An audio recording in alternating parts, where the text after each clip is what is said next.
কিছু আসন দেখাবো যেগুলো করলে শরীরে কি কি উপকার হয় সেগুলো আমি বলবো। প্রথমে শুরু করবেন পদ্ম আসন দিয়ে।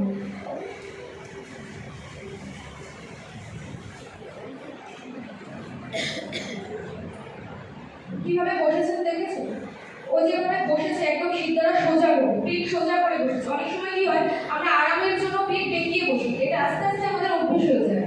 তো এই অভ্যেসটা যাতে না হয় সেই কারণে এই আসনটা করা, সিদ্ধারা সোজা হয়ে থাকে।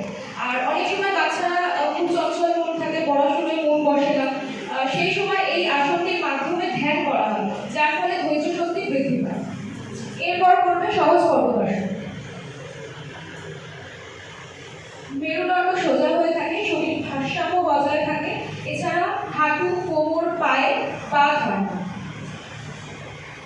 এর পরের আসন বজ্র আসন।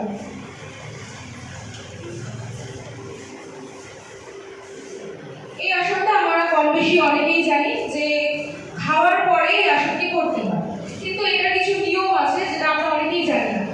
এইভাবে অবশ্যই বসতে হয়, তবে হাঁটুতে ব্যথা থাকলে প্রথমে হাঁটুর ব্যথা সারাবেন, তারপরে এইভাবে বসবেন। এইভাবে বসে উরুর উপর হাত রেখে পিঠ সোজা করে নাক দিয়ে নামিয়ে মুখ দিয়ে ছাড়তে হবে। এইভাবে কন্টিনিউ 5 মিনিট বসে থাকতে হবে। একদিনে হয় না, প্রতিদিন অভ্যেসের ফলে এটা করা যায়। এইভাবে বসলে আমাদের হজম শক্তি বৃদ্ধি পায়, পেটের কোনো সমস্যা থাকলে মানে বদহজম, গ্যাস ইত্যাদি সমস্যা থাকলে কমে যায়। পরের আসন করবে উষ্ট্রাসন।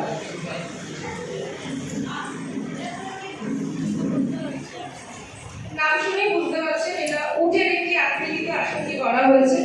এই আসনটি করলে মেরুদণ্ডের নমনীয়তা বজায় থাকে, পিঠের পেশি মজবুত হয়, ফুসফুসের কার্যক্ষমতা বৃদ্ধি পায়, এছাড়া হজম শক্তি বৃদ্ধি পায়।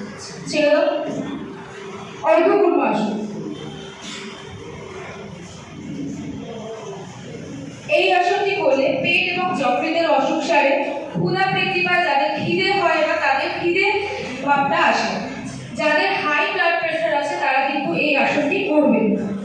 নেক্সট আসন যাবে পশ্চিমোত্তান আসন।